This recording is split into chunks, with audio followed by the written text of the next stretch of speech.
Assalamualaikum warahmatullahi wabarakatuh. Welcome back to my podcast. Baik lagi nih di podcast Kenmood, biasanya generasi muda, tentunya bareng Ayang dan narasumber kita hari ini. Nah, narasumbernya spesial banget. Pokoknya dia ada pemuda yang menginspirasi kita tentunya pasti dong. Nah, sebelum kita sapa-sapa narasumber, Ayang mau nyapa dulu nih. Apa kabar nih dulu Sultan? Semoga sehat selalu ya, karena cuaca lagi yang kurang baik gitu kan di bulan September Oktober itu pasti hujan gitu kan ya biasanya, jadi tetap jaga kesehatan ya. Semoga kalian juga masih bisa tetap melakukan aktivitas seperti biasanya. Nah, langsung aja deh gitu kan. Kalian penasaran gak sih sama narasumber kita hari ini siapa? Dia tuh penulis muda, terus jago juga bahasanya. Pokoknya keren banget. Bahkan dia jadi duta bahasa juga. Nah, siapa? Mau tahu kan? Pastinya kepo dong. Nah, kalau kepo terus saksikan live streaming kita di YouTube channel Sultan TV, dan gak lupa juga dong untuk memfollow Instagram sultantv.co. Dan Sultan TV nggak cuma punya dua sosial media, ada juga kayak Facebook, Twitter, dan web dengan fanpage yang sama, yaitu sultantv.co. Karena di sana banyak banget informasi-informasi yang menarik, tentunya yang menemani santai dulur di rumah. Nah, langsung aja nih yang sapa nih narasumbernya. Assalamualaikum, Mbak. Waalaikumsalam. Ayang sama siapa nih di sini? Siapa ya? Kok kita so nggak kenal gitu ya? Nggak kenal banget ya. Ya udah, kenalin diri dulu dong, kan dulur Sultan nggak tahu Ayang duduk sama Oke, siapa boleh. hari ini. Ya, perkenalan singkat aja kali ya. Nama saya Irma Durotuniswa. Teman-teman bisa panggil saya Irma. Kalau aslinya dari Jepara, Jawa Tengah. Jadi merantau di sini. Wih, jauh juga ya dulur. Wih, luar biasa. Mbak Irma ini dari Jepara. Ya, Udah lama Mbak tinggal di sini? semenjak kuliah. Berarti Ya, 4 tahun. udah 4 tahunan Iya, ya. 4 Wah, tahun. lumayan lama juga dulur. Nah Mbak, hari ini kita ngobrol-ngobrol santai aja gitu kan ya. Terima kasih banyak loh udah mau diundang ke sini, padahal cuaca lagi hujan Iya. gini gitu kan. Kan tadi dijemput ya. Oh, luar biasa. Ya udah, untuk narsum spesial Ayang hari ini pasti yang jemput. Ya enggak dulu. Kita harus menspesialkan narsum kita karena ini Mbak Irma ini sosok inspirasi untuk anak muda. Kayaknya berlebihan lagi ya. Ya dong, pasti inspirasi dong. Nih kita hari ini ngobrol-ngobrol santai aja ya Mbak ya, tentang sepak terjang Mbak sebagai seorang penulis gitu kan yang masih muda. Bisa diceritain gak sih Mbak gitu awal mula Mbak mengenal menulis gitu kan, menjadi duta bahasa juga kan ya kemarin katanya gitu. Ya bisa diceritain deh sama dulu Sultan, sok mangga. Kalau menulis itu dulu, karena dari kecil itu aku selalu suka menulis sih sebenarnya. Dari menulis diary sampai sekarang itu banyak banget tuh buku diary di rumah. Kalau misalkan dibaca-baca lagi, ketawa-ketawa sendiri karena kan dulu bahasanya lebay gitu ya. Jadi hampir kayak keseharian aja sih ditulis. Nah, mulai kebiasaan-kebiasaan kecil itu akhirnya ya udah mulai masuk kuliah, mulai fokus ke menulis. Selain menulis bukannya ada penelitian juga ya Mbak? Iya, Katanya. jadi menulisnya aku lebih ke penulisan ilmiah sih, bukan Oh, ke penulisan ilmiah. karya sastra gitu. Bukan ke novel, cerpen itu. Jadi Mbak ke yang lebih yang suka ke ilmiah gitu ya, soal akademik gitu kan. Luar biasa Mbak ini. Sejak kapan sih Mbak menggeluti itu gitu loh? Kalau sejak kapan? Iya, pas ilmiah itu Kalau kan. mengenal ilmiah tuh semenjak kuliah di Kuliah. semester pertama apa kedua ya, masuk Prima. Oh, Mbak ikut organisasi Prima. Iya, jadi ikut UKM Pusat Riset Mahasiswa. Iya. Nah, dari sana mulai tuh mengenal kepenulisan secara ilmiah. Mulai dari sana akhirnya ikut beberapa kegiatan, itu ikutan lomba, ikutan penelitian bareng sama dosen gitu. Jadi mulai dari sana akhirnya mulai deh cinta tuh menulis di bidang ilmiah. Oke. Wah. Oh iya, dulu Sultan nih katanya ya, Mbak Irma itu banyak. Aku udah ngomong Mbak aja. Aku boleh nggak nih manggil kamu Mbak gitu Ya loh. udah, ya Mbak. Heeh. Aku manggilnya apa nih? Lupa loh aku. Aku tadi udah langsung nanya sama kamu gimana tulis gitu kan. Aku padahal belum nyapa kamu gitu loh. Ya Allah, aku saking udah excited banget itu loh dulu. Emang Mbak Irma ini temen aku gitu kan ya, temen aku di kampus gitu kan. Bahkan kita juga pernah satu organisasi. Jadi Udah kenal ya. udah kenal, jadi aku lupa nyapa-nyapanya. Mohon maaf nih dulu Sultan. Aku sapa dulu nih. Mbak Irma apa kabar? Ya Allah, udah nanyain ke sana, mohon maaf loh. Alhamdulillah sih baik. Nah, oke, baik. Alhamdulillah ya Mbak, walaupun lagi masa pandemi kayak gini kita tetap sehat. Harus tetap jaga Oke. kesehatan. Oh ya Mbak, sibuknya apa aja nih sekarang? Kalau sekarang karena kemarin baru pemilihan duta bahasa dan alhamdulillah menang, jadi sekarang masih disibukkan dengan kegiatan duta bahasa. Lalu juga Irma sedang ya sedikit membantu, ya masih ada di penelitian-penelitian. Oke. Alhamdulillah sih nanti bentar lagi ada buku yang liris. Weh, tunggu ini dulu. Jangan lupa kasih tahu kabar-kabar kita gitu kan. Kalau udah liris kita undang lagi Mbak ke sini buat menceritakan isi buku itu apa gitu kan. Perdana gitu ya biar di podcast ini. Launchingnya di sini ya. Oke. Mbak, tadi kan ngomong-ngomong kayak penelitian kan, kita juga pada satu organisasi yang dengar kan Mbak nih banyak banget loh ikut organisasi gitu kan. Aktif di mana aja sih Mbak nih? Kalau aktif di mana aja? Kalau waktu kuliah itu mulai dari kuliah dulu ya. Kalau waktu kuliah pertama tadi ikutan UKM Pusat Riset Mahasiswa yang pertama itu ya. Ya. Pertama banget. Terus yang kedua itu ada Kasaikes, Komunitas Ekonomi Syariah. Jadi di Komunitas Ekonomi Syariah itu kita lebih mengkaji tentang ekonomi syariah, karena saya backgroundnya ekonomi Islam ya, ekonomi syariah, makanya saya ikut komunitas itu supaya lebih mengetahui lagi tentang ekonomi syariah gitu. Setelah itu Irma juga aktif di jurnalis fakultas. Nah, mungkin ya masih seputar kepenulisan sih sebenarnya. Ya paling itu. Selain itu selain ikut di organisasi dua tadi kan ya di bidang itu, ada lagi nggak sih yang eksternalnya di luar gitu kan? Kayak misalnya selain yang terkait sama kampus kan, itu tadi yang denger cuman yang kampus-kampus gitu ya. Yang dari kampus, luar kampus? Kalau luar kampus tadi sih karena baru ya duta bahasa itu dan sekarang juga Irma sama beberapa teman baru mencoba membangun sketsa mimpi. Apa tuh sketsa mimpi? Tiba-tiba aku. Iya, jadi sketsa mimpi kita masih platform online sih. Jadi kita cuma ingin berbagi insight yang positif kepada teman-teman semua terkait, karena tadi mimpinya namanya sketsa mimpi kan ya. Jadi kita ingin mendorong para pemuda untuk mau atau berani bermimpi dan mewujudkannya gitu. Secara garis besarnya sih seperti itu. Boleh dicontohkan nggak salah satunya kayak gimana gitu loh? Kalau kemarin itu waktu masih baru pandemi ya, kita mengadakan kegiatan, ada ruang namanya. Jadi rumus angan. Nah dari apa situ tuh rumus angan? Iya, kita kayak seminar online gitu di grup WhatsApp. Kita ada namanya ruang. Nah kita mendatangkan pemateri-pemateri yang masih berputar bahasnya soal mimpi gitu. Jadi lebih kita mendorong para pemuda untuk mau dan berani mewujudkan cita-cita mereka, mimpi mereka. Karena kadang banyak sekali kita sebagai pemuda, kita tuh merasa takut untuk bermimpi gitu. Padahal mimpi kan gratis ya gitu kan. Mimpi orang tidur doang kok mimpi. Iya gitu sih. Oke. Nah, bergelut di dunia itu kan ya, dunia sketsa gitu kan. Kalau misalnya di dunia penelitiannya aja gitu kan. Di dunia penelitiannya itu Mbak pernah meneliti apa aja gitu ya? Karya-karya Mbak tuh yang gimana gitu tuh? Bisa diceritain gak nih sama Dr. Sultan gitu dari mulai penelitian? Kalau dari penelitian karena saya masih mahasiswa ya, jadi penelitian waktu itu masih diikutkan untuk mengikuti beberapa lomba. Misalkan pertama kali itu lomba nasional ke Makassar waktu itu. Nah kita itu mengkaji terkait pariwisata yang ada di Banten, yang waktu itu ada di Kampung Domba. Tahu Kampung Domba nggak? Nah, aku tahu. Jujur tahu nggak nih Kampung Domba? Kampung Domba itu adanya di Warung Judu. Bukan, di Pandeglang. Pandeglang ya. Iya, Pandeglang. Nah, ya biasa, canda. Jadi kita mengangkat tentang ekowisatanya waktu itu. Itu waktu di Makassar. Terus juga waktu masih awal-awal semester itu pernah ikutan ini penelitian kolaboratif sama dosen. Nah ini tuh banyak sekali loh yang belum diketahui. Kita tuh sebagai mahasiswa bisa juga ikutan berpartisipasi, berkolaborasi dengan dosen untuk melakukan penelitian. Ya waktu itu membahas tentang ojek online yang ada di Serang waktu itu. Terus juga yang ketiga itu waktu di Padang. Jadi, ya ke Padang itu bahas esai soal waktu itu aku bikin ide sih bagaimana supaya kita bisa menyewakan buku secara online melalui aplikasi. Cuman itu masih baru sebatas ide dan gagasan, tapi jadi belum ada realisasinya.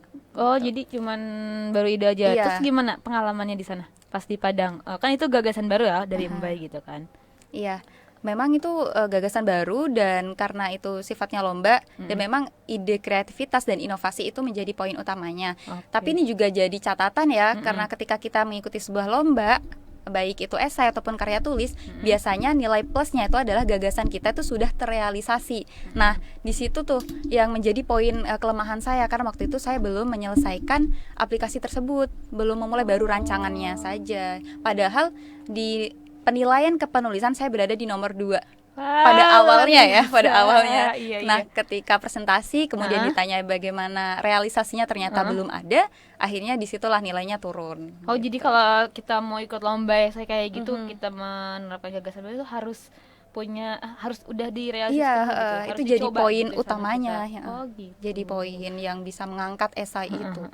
Nah, pengalaman Mbak kayak lomba-lomba kayak gitu, selain tadi kan udah ada ke Makassar, ke Padang, ada pernah nggak sih keluar Indonesia gitu? Iya, alhamdulillah. Kan udah tahu ya.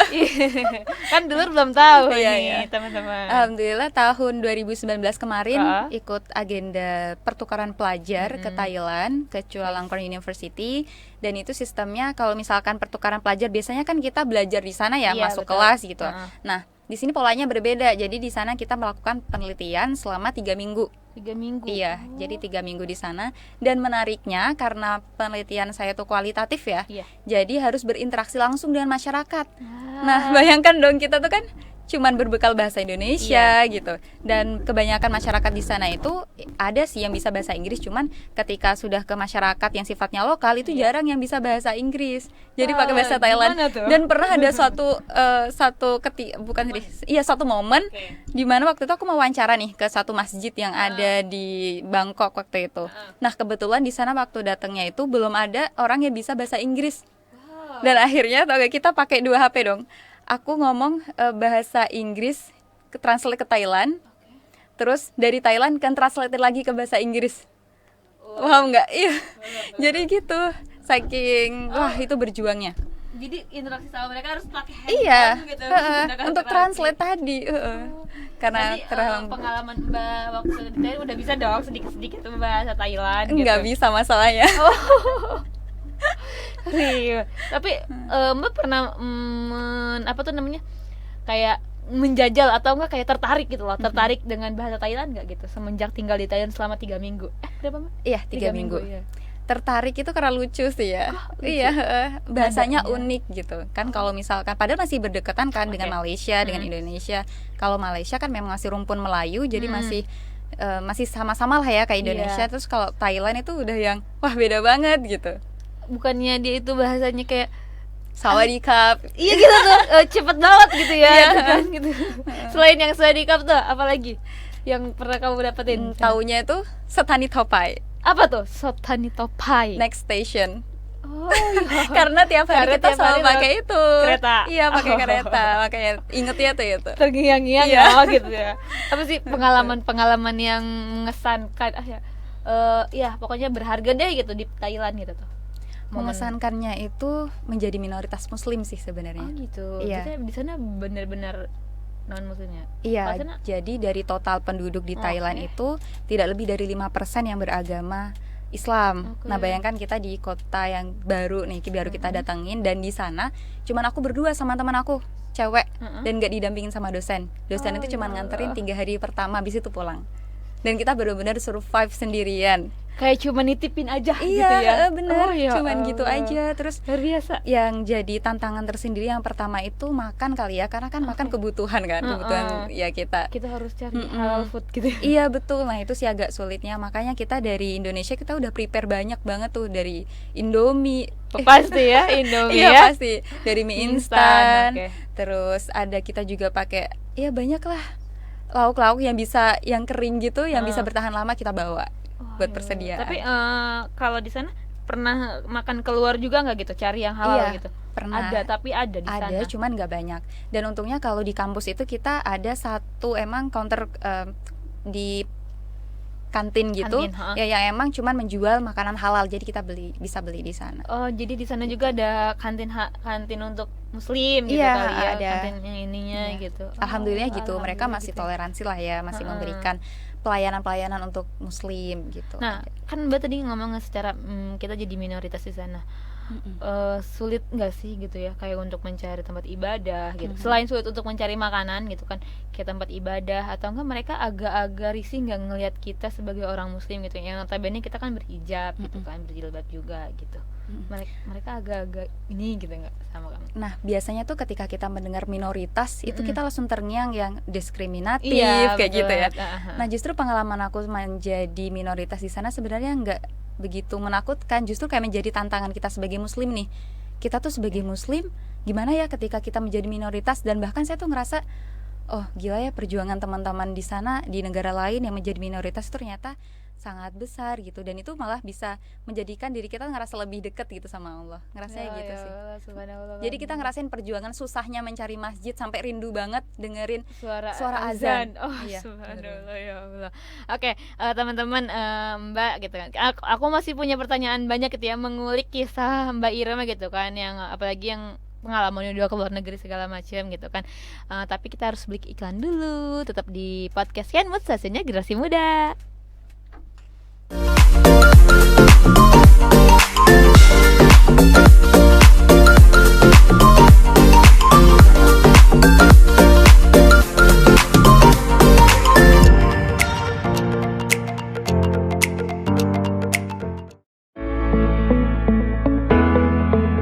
Dipandu langsung oleh host si tukang gombal.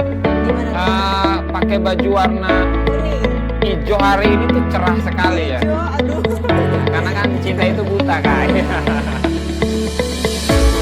Mengupas kisah inspirasi bisnis anak muda serta memberikan tips and trik soal strategi bisnis. Inilah Ngalor Ngidul, hanya di Sultan TV.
Buat kamu yang harus berkantor di tengah COVID-19, menghadapi new normal adalah keharusan. Video ini coba memandu kamu nih guys yang harus masuk ke kantor. Pertama, sebelum berangkat kerja, jangan lupa lindungi mata, mulut, hidung dengan kacamata dan masker. Setelah masuk transportasi umum, jangan lupa guys bersihkan tangan setelah menyentuh gagang pintu atau barang di fasilitas umum. Sesampai di kantor, pastikan kamu melakukan disinfeksi barang-barang termasuk pakaian. Kemudian jangan lupa cek suhu pakai termogun. Oh iya, pastikan barang-barang dari orang lain bersih ya guys, seperti misalnya kartu ini.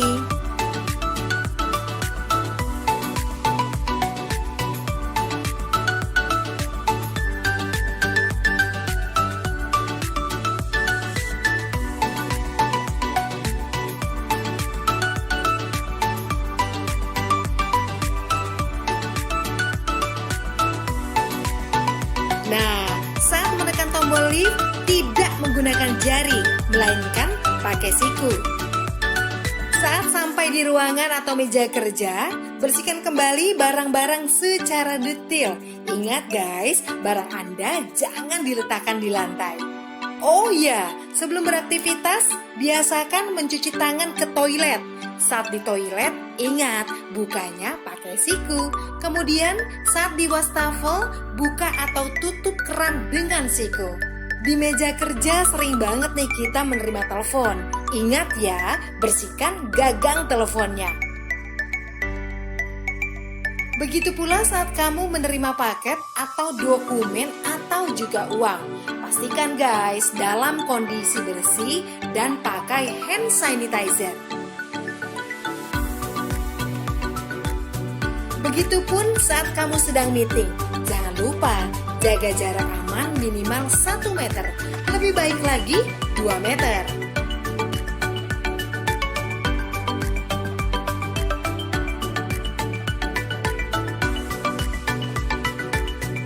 Ya, lagi zaman new normal begini, lebih baik kamu bawa makanan sendiri.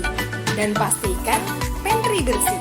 Pastikan juga tim cleaning service membersihkan secara berkala, mulai dari barang-barang di dapur seperti microwave, handle kulkas, meja makan, botol-botol, pokoknya semua deh. Nah, giliran mau pulang, semprotkan disinfektan meja dan alat tulis dan semua peralatan yang sudah dipakai. Saat sampai di rumah, ingat ya guys, biasakan membuka dengan siku. Pastikan sepatu kita tetap bersih dan letakkan sepatu kita di rak tertutup. Lainnya, jangan langsung peluk keluarga di rumah. Cuci tangan dulu, mandi, dan bersihkan barang-barang yang dibawa saat kita kerja. Ribet banget sih ya guys, tapi kita mesti biasakan dengan new normal ini, biar kita tetap bisa bekerja dan selamat.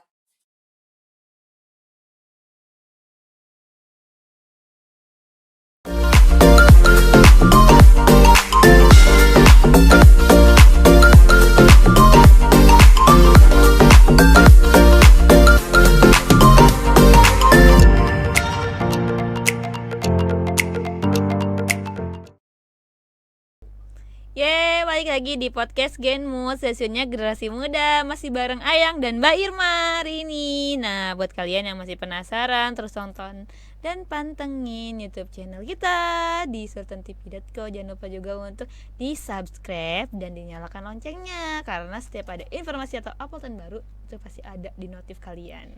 Nah, nggak lupa juga dong untuk memfollow Instagram Sultan TV, karena di sana banyak banget informasi-informasi yang tentunya menarik. Ada program-program lain juga selain podcast, ada juga live musik dan yang lain-lain yang menemani santai dulu Sultan di luar sana. Oke, baik. Nih, kita kan tadi udah nanya-nanya nih sama Mbak Irma gitu kan, terkait gimana pengalamannya gitu kan menjadi seorang muslim minoritas di Thailand selama 3 minggu. Ya, masih seru banget ya Mbak ya gitu. Pengalaman paling mungkin paling berkesan. Oke. Ya, paling berkesan gitu ya selama Mbak kuliah di Serang gitu kan. Ya, mudah-mudahan nanti kelak bakal bisa merasakan lagi ya gak sih gitu kan di negara-negara yang lain. Gitu kan. Nah, prestasi yang paling membanggakan yang Mbak rasain selama ini apa sih Mbak gitu? Kalau prestasi, biasanya kita tuh sering menyebutkan prestasi sebuah ketika kita mendapatkan sesuatu yang bisa dinilai, misalkan juara, misalkan dapat penghargaan A, B, C, D gitu. Tapi ya kita harus bisa sih mendefinisikan prestasi menurut diri kita masing-masing. Nah, kalau bagi saya sendiri, berprestasi itu nggak perlu harus yang demikian tadi yang sudah saya sebutkan. Tapi ketika kita tidak berhenti untuk berproses dan belajar hal-hal baru setiap harinya. Ya Allah, luar biasa sekali tuh kan dulur. Aku gak salah narsum kan hari ini, bijak sekali dia. Sangat menginspirasi bukan? Nah, oke kan yang tadi Mbak sebutin ya, wah subhanallah banget sih Mbak Irma ini gitu kan. Apa sih pengalaman yang paling berkesan selama berkeliling ke selain ke luar negeri ya gitu kan, selama penelitian dan penulisan gitu, atau ada pengalaman lain kah gitu kan di selama kamu ke Padang, kamu ke Makassar, ke Malaysia gitu ya. Mungkin kita berbicara soal proses kali ya yang tadi. Biasanya itu ketika kita ingin mencapai sesuatu atau ingin mendapatkan sesuatu, kita itu seringkali berhenti ketika menghadapi kesulitan. Dan nggak bisa dipungkirin ketika sebuah perjalanan akan dimulai itu memang pasti akan ada kesulitannya. Cuman pertanyaannya tuh cuman satu, kita mau lanjut atau kita mau berhenti. Dan sering banget kalau misalkan ikut kegiatan nih ke Pare waktu itu juga sama sekali nggak ada persiapan dari rumah gitu, mau kemana, nanti di sana sama siapa, itu bener-bener udah berangkat aja gitu. Iya. Jadi emang aku tuh orangnya nekat sih, harus nekat. Jadi seringkali ikut kegiatan dan itu dananya mepet, nggak ada, terus tiba-tiba alhamdulillah ada gitu. Kayak misalkan pertama kali, jadi sebelum ke Thailand itu pernah juga ke Malaysia dan ke Singapura. Nah waktu itu karena masih dibiayain sama kita sendiri nih yang ngeluarin biaya, dan waktu itu bener-bener waktu daftar pun nggak tahu tuh, nggak kebayang dapat uang dari mana. Ya udah asal daftar aja karena aku pengen mencoba hal yang baru tadi, pengen belajar, akhirnya memberanikan diri dengan mendaftar meskipun belum tahu uangnya dari mana. Alhamdulillah proposal penelitian yang bareng sama dosen itu di ACC akhirnya dapatlah dari situ, dan juga dari uang beasiswa. Nah biasanya hampir semua itu pasti kayak gitu. Hampir ada poin semua di mana kegiatan Mbak gitu. Iya, hampir ada poin di mana kayak wah ini tuh nggak bisa deh gitu, kayaknya harus berhenti deh gitu. Nah pertanyaan itu kita mau mempertahankan keinginan kita untuk lanjut atau mau berhenti gitu. Kalau misalkan tapi itu kita tantangan juga nggak sih? Iya gitu kan? pasti. Ya kita mikirnya wah nggak ada apa-apa, nggak bisa gitu kan, kayak berarti Iya. oke masalah materi gitu ya Allah kita mau ke sana gitu, tapi nggak ada gitu, itu masih kan kayak ngerasa udah dan ya udah deh nggak jadi dia gitu kan. Tapi kalau Mbak nggak ya? Iya harus percaya sih. Pernah nggak sih baca atau ngedengar ketika kita menginginkan sesuatu atau yakin terhadap sesuatu, semesta itu seakan mengaminkan keinginan kita. Jadi tiba-tiba ya udah ada aja jalannya kalau misalkan kita percaya ya gitu. Jadi itu Ada sih aja prinsip aku dari dulu. Ya berarti dulu Sultan, kalian harus kayak Mbak Irma nih. Jadi kalau misalkan ingin sesuatu gitu, misalnya kita nggak ada gitu kan, yang nggak punya, intinya kayak lagi nggak ada lah gitu tuh ibaratnya. Kalian harus tetap semangat dan itu yakin gitu pasti Allah bakal kasih itu. Iya betul. Gitu loh, Karena bakal kan kabulkan semuanya. Iya, karena yang mampu itu kan sebenarnya bukan kita, tapi Iya, Allah tapi yang memampukan kita. Ya Allah subhanallah banget. Mbak nih dari tema kita kan ya, mungkin pemirsa Sultan TV juga menginginkan gitu loh, menjadi seorang mbak gitu kan, menjadi seorang Mbak Irma yang bisa menulis gitu kan, mempunyai karya gitu. Gimana sih menurut pendapat Mbak gitu untuk mereka para pemuda-pemuda yang lagi nonton nih gitu? Mungkin bukan menjadi seperti Iya, saya ya, karena saya juga masih belajar dan Oke. ya teman-teman tuh lebih banyak Terinspirasi. bisa lah, maksudnya nggak lebih banyak dan lebih jago daripada saya. Dan kita tuh ketika menginginkan sesuatu, kalau menurut aku ya jangan terpaku pada orangnya, tapi ya bagaimana kita bisa memaksimalkan potensi yang kita punya. Jadi kalau misalkan kita lihat orang nih, misalkan oh orang itu keren ya gini, oh berarti langsung lihat ke diri sendiri gitu, oh berarti aku bisa apa ya, aku tuh mau apa ya, oh berarti aku harus mengupayakan ini gitu. Jadi kita hanya perlu menjadi versi terbaik diri kita sendiri.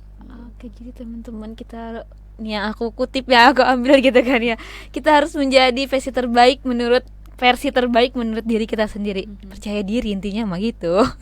Nih Mbak, aku juga mau nanya lagi nih. Aduh, gimana sih menurut Mbak gitu pendapatnya gitu ya tentang anak muda saat ini? Menurut Mbak produktif nggak sih anak muda sekarang nih gitu tuh yang Mbak lihat ya di Banten atau di luar Banten gitu kan? Iya. Kalau melihat anak muda sekarang tuh berbarengan dengan kemajuan teknologi ya, sosial media sekarang. Kalau ngelihatnya sih sekarang banyak yang lebih kreatif dan juga mengutarakan ide-idenya tuh melalui banyak karya gitu. Misalkan YouTube juga sekarang banyak sekali yang dibanjiri dengan karya-karya anak muda. Dan itu yang menurut aku sisi positifnya sih. Meskipun memang tidak bisa dipungkiri ada juga sebagian pemuda yang mungkin masih mengikuti mengikuti sosial media atau teknologi ini dengan cara-cara yang tidak benar gitu. Kan kita dalam bersosial media, berteknologi, kita harus bijak bersosial media juga. Gitu iya. Ya. Oke, jadi menurut Mbak pemuda saat ini banyak juga yang produktif gitu kan ya. Banyak juga yang tidak bijak dalam bersosial media. Belum bijak ya ternyata teman-teman. Iya, saya juga masih sering sih gitu. Sama aja. Oke Mbak. Ya dari sederet yang tadi udah Mbak sampaikan gitu kan ya ke pemirsa Sultan TV gitu ya, siapa sih Mbak sosok tokoh gitu kan atau orang yang menginspirasi Mbak sendiri gitu selama ini gitu? Iya, Kalau yang menginspirasi pasti orang tua ya. Orang tua ya. Sejauh Iya. ini gitu kan Iya, sampai betul. sampai titik ini gitu loh. Orang tua Iya, selain orang itu tua. ada nggak sih gitu? Ibu sih pasti. Karena ngelihat waktu dulu ya, jadi waktu lulus SMK kan gak langsung kuliah ya. Memang ada kendala ekonomi juga, dan harus berjuang 1 tahun dulu itu. Niatnya sih ingin mengumpulkan uang untuk bisa lanjut kuliah. Terus alhamdulillah ada jalan lain mendapatkan beasiswa, dan itu semua awalnya karena melihat bagaimana perjuangan ibu gitu. Jadi dari sana ibu yang sudah berjuang, berkeringat, yang siang malam, dan ini ya yang aku ingat tuh, kalau misalkan aku mengutarakan keinginan aku, orang tua itu selalu mengingat loh. Dan ketika nggak bisa ngasih saat itu selalu bilang, maaf ya belum bisa karena masih ada ini, nanti ya. Nah kalau misalkan di waktu yang sudah bisa memberikan apa yang aku ingin, itu akhirnya ngomong katanya pengen ini gitu. Jadi itu yang selalu aku ingat. Jadi orang tua itu nggak pernah yang namanya berkata enggak gitu kalau misalkan untuk apa yang aku ingin dan hal kebaikan ya maksudnya. Iya. Gitu. Tapi dia berkata nanti ya gitu ya, dan mengenakan hati gitu ya. Iya, jadi selalu sebenarnya. jujur dalam semua keadaan. Akhirnya dari situ juga mulai mikir, dan ya kita emang nggak bisa memaksakan keadaan sesuai dengan keinginan kita, tapi kita bisa menerima, dan ya udah bagaimana kita bisa memperbaikinya bersama-sama. Tapi sejauh ini dari keluarga support aja nih gitu untuk kegiatan-kegiatan Mbak Irma gitu kan, yang ya lumayan lah gitu, anak gadis merantau sejauh ini gitu loh. Gimana kalau dari keluarga gitu, adakah ibarat udahlah pulang aja sini di rumah gitu, jangan lama-lama merantaunya gitu kan, namanya anak gadis loh gitu kan. Gimana Alhamdulillah sih kalau orang tua selalu support, terutama bapak juga, ibu. Aku juga selalu cerita kalau misalkan mau ikut kegiatan, selalu izin misalkan mau pergi kemana gitu. Dan bahkan kalau misalkan pas aku bilang lagi takut, lagi takut, nggak berani, ragu gitu, ibu itu selalu bilang kalau misalkan itu kebaikan ya udah, ngapain harus takut gitu. Jadi ya ketika aku lemah nih, lagi lemah, ya mereka jadi support system aku. Luar biasa sekali ternyata orang tua kita, ya Allah gitu kan ya Mbak. Oke deh, kalau selain orang tua gitu kan, ada nggak sih sosok inspiratif gitu, kayak misalnya anak muda yang Mbak suka, atau emang ada tokoh atau enggak dari motivator lah gitu tuh yang Mbak suka tuh? Kayaknya yang tahu deh. Siapa tuh? Bisa cerita nggak sih? Siapa? Aku nggak maksud dikasih tahu sama aku sih. Iya. Ya kan nggak seru ya dulur. Ya kalau dulu tuh waktu awal-awal kuliah, Ibrahim Malik. Oke. Pernah cerita nggak sih? Iya pernah. Iya. Siapa sih Ibrahim Malik gitu kan? Ada yang tahu, ada yang enggak juga gitu lah gitu. Siapa? Jadi waktu pertama kuliah memang itu jadi role model pertama aku sih. Dia itu kuliah di UII Yogyakarta. Sekarang di Melbourne University dapat beasiswa S2, dan selama kuliahnya itu beliau ikut kegiatan internasional hampir di 5 benua. Iya. Di mana aja tuh? Banyak banget Banyak sih, banget serius ya. banyak banget. Salah satunya yang Mbak ingatnya. Ada di Paris, ada di Australia baru S2 sih. Di Jepang, terus di Amerika. Pokoknya hampir lah di 5 benua itu pokoknya udah ada. Aku sampai ngitung waktu itu. Dan itu juga yang menginspirasi akhirnya tadi pengen ikutan acara-acara ke luar negeri. Akhirnya mencobalah cari tahu beliau ini ngapain aja gitu, kegiatannya, persiapannya apa aja sih. Nah ternyata ada juga beliau mendirikan klub bahasa Inggris, bahasa Arab, dan juga beliau aktif di bidang kepenulisan juga gitu. Akhirnya mulai dari situlah terinspirasi buat ingin seperti beliau gitu, gitu. setidaknya mengikuti jejak. Iya, meskipun iya. belum bisa sih karena masih jauh banget. Nggak apa-apa kan, proses, semuanya juga proses. Semoga Allah mendengarkan apa yang Mbak inginkan gitu kan, sama kayak beliau gitu. Nah selain Kak Ibrahim gitu kan, ada lagi nggak gitu dari kayak misalnya entah tokoh atau dosen atau siapa gitu kan, yang ibaratnya selalu mensupport kita dan memotivasi kita ketika kita lagi nggak ini gitu, atau enggak yang aku pengen ini nih gitu dan dia dukung gitu tuh, ada nggak sih? Ada. Jadi Ada. tadi kan waktu Ibrahim Malik itu ketika baru masuk banget jadi belum kenal tuh sama dosen, sama ini yang di kampus. Dan kebetulan waktu semester 3 akhirnya baru mulai kenal itu sama Pak Evi Syarifuddin. Masya Allah, beliau itu wakil dekan 3 di Fakultas Ekonomi dan Bisnis Islam. Dan mulai dari semester 3 Irma sama beliau jadi mendirikan klub bahasa Inggris sama beliau terus. Dan beliau itu sangat support, selalu support Irma dan juga teman-teman mahasiswa yang lainnya untuk mencoba hal-hal yang baru, mengikuti kegiatan-kegiatan nasional ataupun internasional. Bahkan ya, iya. saya tuh sering loh, misalkan ditanya Irma pengen apa nanti, pengen S2 di mana gitu, Wih, pengen apa ya gitu. Allah. Dan beliau tuh yang menuntun jalannya, Irma kalau misalkan mau S2 gini gitu. Misalkan mau tadi coba perbanyak bahasanya lagi, perdalam bahasa Inggrisnya lagi, penulisannya lagi di jurnal dan lain-lain. Beliau itu sungguh pokoknya sangat menginspirasi lah. Beliau yang selalu mengajarkan kita untuk selalu berproses. Dan ada satu kalimat yang selalu saya dan teman-teman ingat. Apa tuh? Kalimatnya itu, kesempatan itu selalu datang untuk orang-orang yang siap. Makanya kita tuh diminta untuk makanya tiap hari itu harus belajar hal-hal baru, persiapkan diri gitu. Buat kalian itu pantas untuk mendapatkan apa yang kalian inginkan. Gitu ya. Cakep banget ya Allah. Pak Epi ini betul menginspirasi sekali gitu kan. Iya banget. Tapi kamu sekarang kan dengar-dengar nih dulu Mbak Irma juga udah lulus kan ya di UIN gitu Ya, kan, di Universitas UIN Sultan Maulana Hasanuddin Banten gitu kan.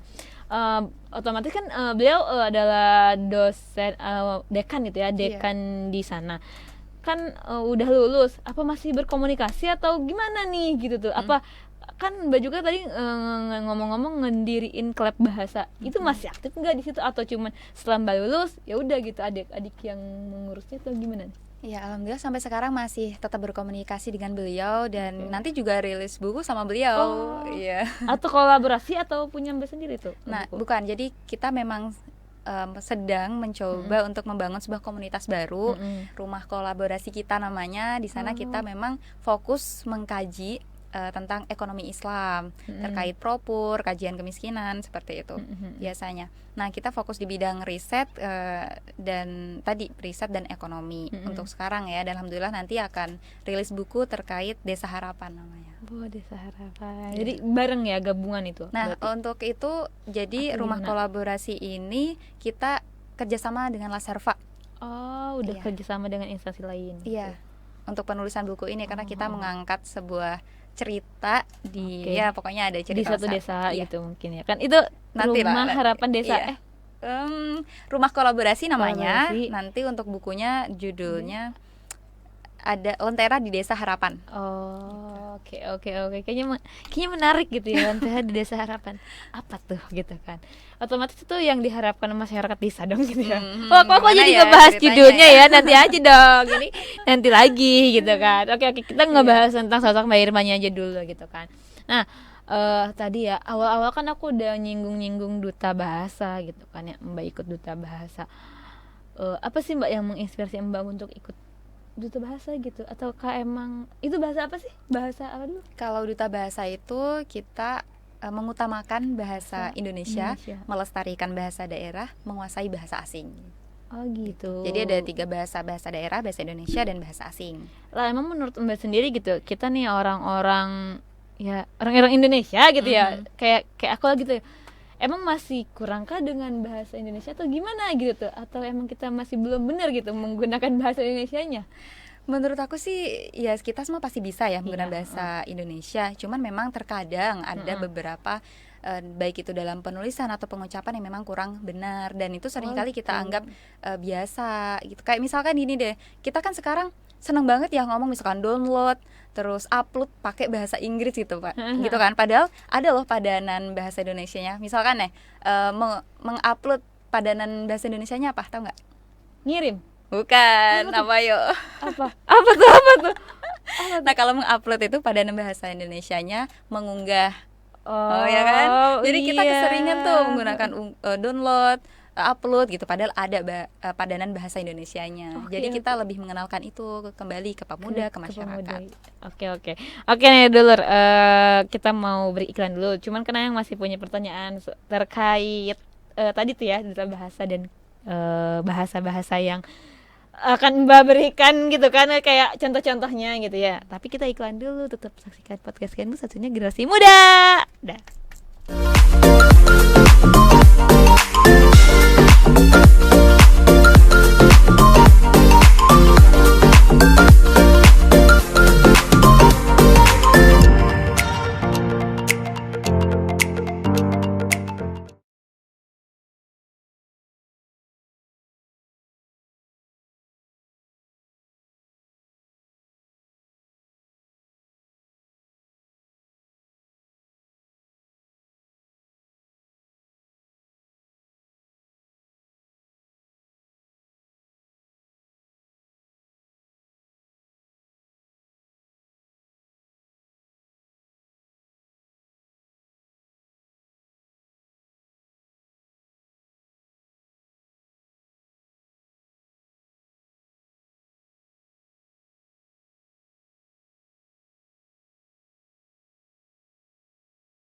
Balik lagi di podcast Kenwood, sesinya generasi muda. Tentunya masih bareng Ayang dan Mbak Irma sebagai narsum kita hari ini yang sangat menginspirasi sekali. Banyak banget nih pengalamannya gitu kan. Nggak kerasa nih lomba gitu ya, kita udah di segmen akhir gitu kan. Ya Allah, segmen akhir sedih banget gitu kan. Tapi kan Ayang masih mau cari tahu lagi nih tentang tentang bahasa yang tadi kita sempat terjeda karena iklan gitu kan. Nah, buat teman-teman di luar sultan di sana gitu kan, terus dong saksikan live streaming kita karena pasti makin seru nih gitu kan. Di segmen-segmen akhir ini masih makin seru banget pembahasan tentang bahasa-bahasa, dan Mbak Irma akan mengedukasi kalian. Iya, intinya akan sharing bareng kita gitu kan tentang terkait bahasa gitu kan. Makanya terus saksikan live streaming kita di YouTube channel Sultan TV. Gak lupa juga untuk memfollow Instagramnya dan sosial media yang lainnya dengan fanpage yang sama, sultantv.co. Oke lah, kita langsung nanyakan lagi ke Mbak Irma. Tadi kan ngomong-ngomong bahasa Indonesia gitu kan. Aku aja tadi sampai salah ya Mbak ya. Iya, aku nggak tahu gitu kan. Mengupload, kirim ya aku tahu gitu, mengunggah ternyata. Ada lagi nggak sih gitu kan yang sering kita nggak tahu gitu tapi kita lakukan gitu tuh. Kayak misalnya tadi kan kita ngomong sok-sok Inggris padahal ini gitu kan, ngomong Inggris campur-campur gitu tuh karena emang ngetrennya upload dong gitu kan. Apalagi dunia sosmed tulisannya ya upload gitu tuh Mbak gitu tuh, bukannya mengunggah gitu kan. Gimana, ada lagi nggak sih Mbak gitu? Banyak sih, kayak tadi misalkan ada mengupload, mendownload, terus apalagi ya, kayak misalkan mouse itu kan bahasa Inggris ya. Tahu nggak mouse itu apa padanan bahasanya? Apa tuh? Tetikus. Hah, tetikus? Iya. Padanan bahasanya itu tetikus, dan itu banyak sekali gitu. Masih banyak banget. Iya, aku juga nggak tahu beneran. Iya, makanya jadi follow Instagram Dubas Banten ya. Kita akan selalu mengedukasi nih terkait bahasa-bahasa yang sering kali kita menggunakan bahasa Inggris padahal itu ada padanan bahasa Indonesianya. Oke. Jangan lupa di follow Dubas Banten gitu kan. Mbak, ya ngomong-ngomong Dubas Banten gitu kan ya Mbak. Kan Mbak ini orang tadi Jepara. Iya. Lah, kok bisa ya ikut Banten gitu kan? Harusnya pasti orang domisili dong gitu tuh. Biasanya kan kayak Kangnong segala macam itu pakainya ya kita orang Banten gitu, KTP Banten gitu tuh, tinggal di Banten, bahkan lahir di Banten gitu kalau bisa. Nah, Mbak gimana? Ya itu sih banyak yang nanya juga ya, kok bisa sih gitu, padahal bukan asli Banten. Nah, kebetulan di persyaratan untuk menjadi duta bahasa provinsi Banten itu memang tidak diharuskan memiliki KTP Banten, tetapi boleh dengan domisili gitu, karena memang saya kuliah di sini dan domisilinya Serang, jadi boleh mengikuti. Oh, boleh. Gitu, iya. Ternyata. Oh, berarti teman-teman nih ya dulur gitu kan, kalau yang bukan orang Banten gitu ya, jadi kalian masih bisa berkesempatan ikut. Iya, cuman kan memang ada bahasa daerah nih, tapi tetap bahasa daerahnya itu harus menggunakan bahasa daerah yang ada di Banten, nggak boleh dari bahasa daerah aku sendiri gitu, harus bahasa daerah yang ada di Banten. Tapi kan di Banten beragam banget nih bahasanya gitu Mbak ya, ada yang Jawa, ada yang Sunda, bahkan Sunda dan Jawanya pun berbeda-beda. Iya. Nah, ada nggak sih persyaratan kayak kita harus bisa gitu? Iya, gitu? harus. Oh gitu? Iya, harus bisa salah satu bahasa daerah yang ada di Banten.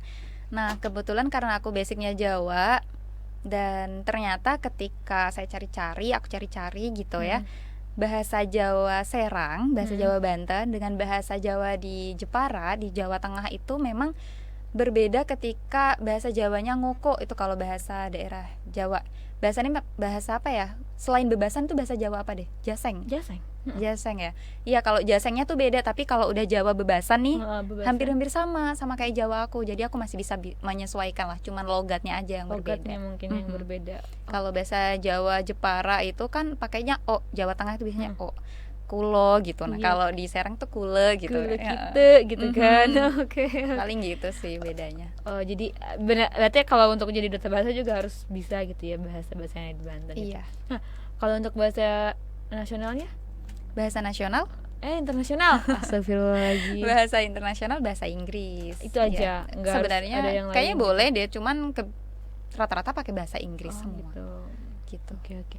Nah, aku kan tadi Mbak menang juara 2 di Duta Bahasa Banten, alhamdulillah. kira-kira tertarik atau enggak nih gitu kan, pasti tingkat provinsi atau tingkat nasional dong gitu. Kira-kira Mbak mau ngikuti lagi atau bagaimana kah? Nah kebetulan untuk yang masuk ke tingkat nasional itu dari juara 1. Oh gitu. Iya, jadi juara 1 putra dan putri ini yang mengikuti ke Dubasnas. Nah, teman-teman tahu nggak sih? Jadi sekarang itu lagi pemilihan Dubasnas loh. Jadi aku minta bantuan teman-teman semua buat dukung Duta Bahasa Provinsi Banten dengan cara menyukai video yang ada di Kementerian Kebudayaan Pusat. Nanti kita share linknya. Oke. Nah, jadi berarti kalau kayak gitu Mbak fokus di sini dong gitu ya, fokus di Banten aja. Nah, kalau dari program-program Duta Bahasa tuh apa aja sih gitu tuh? Mengedukasi masyarakat kah dengan bahasa Indonesia atau bagaimana gitu? Iya, kalau apa aja sih yang kita lakukan ya ketika menjadi duta bahasa, pasti yang pertama kita mengedukasi kepada masyarakat dan juga menyuarakan untuk kita gemar berliterasi. Kayak kemarin misalkan kita mengadakan kegiatan di Pulau Tunda. Nah itu pertama kali pengalaman saya pergi ke sebuah pulau di sana dan ternyata tuh berbeda dengan di Serang. Yang misalkan kita nih 24 jam bisa merasakan listrik, ternyata di sana cuma 4 jam, 4 apa 5 ya, pokoknya sekitar 4 jam.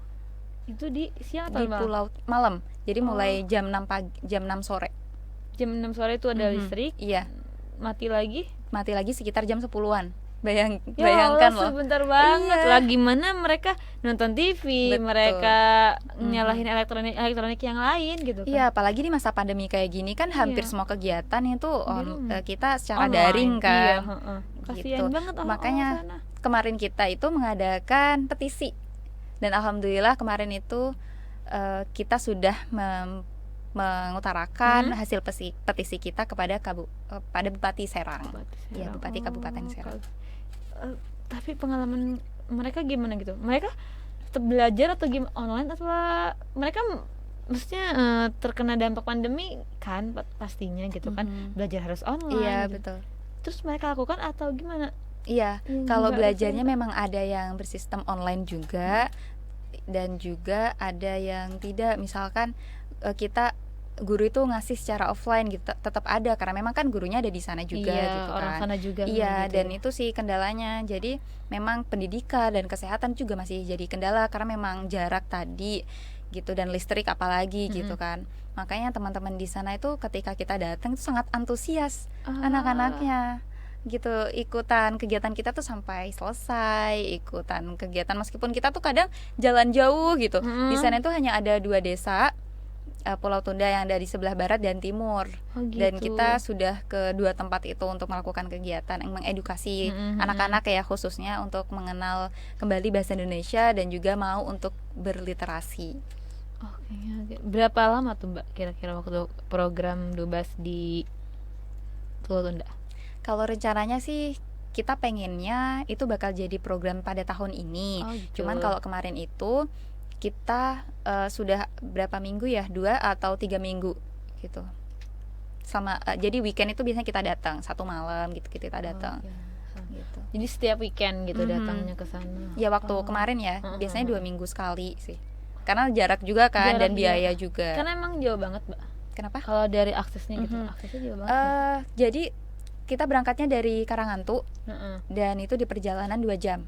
Oh, lumayan ya, banget ya jauh. Perjalanan menggunakan kapal. Perahu. Kapal gede banget. Gede banget ya perahu. Oke nih Mbak, tadi kan setelah yang Mbak ceritakan gitu kan ya, kita nih udah menuju ke segmen yang akhir kan ya, Mbak juga ada segmen akhir kita. Dan waktu sudah memisahkan kita gitu lah. Jadi aku sedih banget, udah kita masih mau cari tahu gitu kan ya, sharing-sharing lagi gitu kan sama Dulur Sultan gitu. Apa sih Mbak nih? Oke deh, untuk closing statementnya gitu kan, kayak harapan, pesan untuk pemirsa di rumah gitu kan, untuk anak muda gitu kan, untuk orang-orang yang belum mengenal bahasa juga gitu. Silakan Mbak, harapan-harapannya. Ya, untuk harapan sendiri, kita ini memang sedang berada di masa pandemi yang menuntut kita untuk beradaptasi secara lebih cepat. Dan rasanya memang kedepannya akan lebih banyak hal-hal baru yang tidak kita sangka dan kita sudah harus menyiapkan diri untuk hal itu. Maka dari itu kita semua memang harus belajar untuk terus mengupgrade diri kita setiap harinya, mempelajari hal-hal yang baru, mencoba hal-hal yang baru meskipun keterbatasan itu ada di depan mata. Tetapi selama kita percaya, pasti Allah akan mudahkan segalanya. Iya. Udah nih gitu. Ya Allah, terima kasih banyak Mbak gitu kan atas pesan dan harapannya. Kalau harapannya ke depannya gitu lah. Harapan.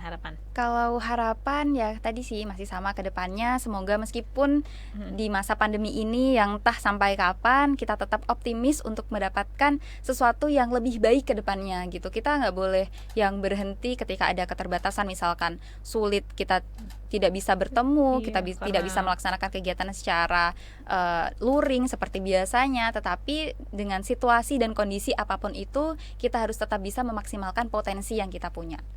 Oke. Kalau Mbak Irma gitu ya, kalau Mbak Irma harapan ke depannya gitu sebagai duta bahasa, karena itu kan untuk masyarakat ya tadi edukasi. Mbak ke depannya ingin seperti apa gitu, bisa ya enggak gitu? Iya. Kalau ke depannya sih hampir sama sih tadi kayak pesan buat aku juga. Jadi ya semoga aku ke depannya tidak berhenti untuk terus berproses, tidak puas dengan apa yang sudah saya lakukan selama ini, karena ternyata semakin saya berjalan, semakin saya tahu saya belum kemana-mana. Jadi ya ngerasa dunia tuh benar-benar luas banget gitu ya. Ternyata betul. kita masih di sini-sini aja gitu, stuck di sini-sini aja. Kalau untuk penyampaian nih, karena kita udah mau closing statement gitu kan ya, di akhir-akhir segmen gitu kan ya, ada yang mau disampaikan gak sih gitu buat pemirsa Sultan TV gitu kan, buat penonton podcast Kenwood gitu kan yang notabene generasi muda gitu loh. Oke, buat para pemuda dimanapun kalian, dari Banten ataupun dari seluruh Nusantara di Indonesia, saya percaya bahwa teman-teman semua ini adalah generasi muda yang akan menjadi penerus bangsa. Maka Indonesia ke depannya ada di pundak teman-teman semua. Jadi jangan berhenti dan tetap berproses, dan buktikan kepada para pahlawan terdahulu kita bahwa kita juga bisa menciptakan sejarah untuk Indonesia yang lebih maju dan untuk Indonesia yang lebih baik ke depannya. Luar biasa sekali. Ayo Mbak, kita closing statement gitu kan ya. Terima kasih banyak loh Mbak atas kedatangannya hari ini gitu kan ya, kehadirannya gitu kan ya.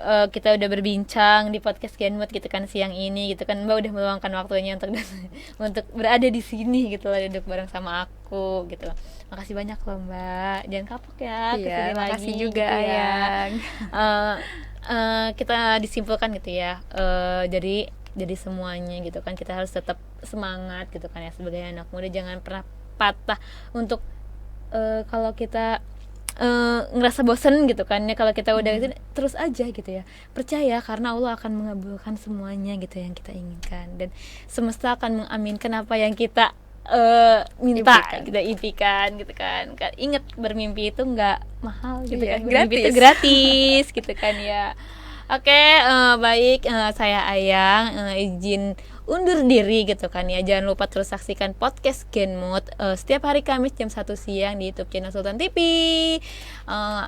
Saya Ayang Dan saya Irma. Kita pamit undur diri. Terima kasih banyak. Wassalamualaikum warahmatullahi wabarakatuh. Bye.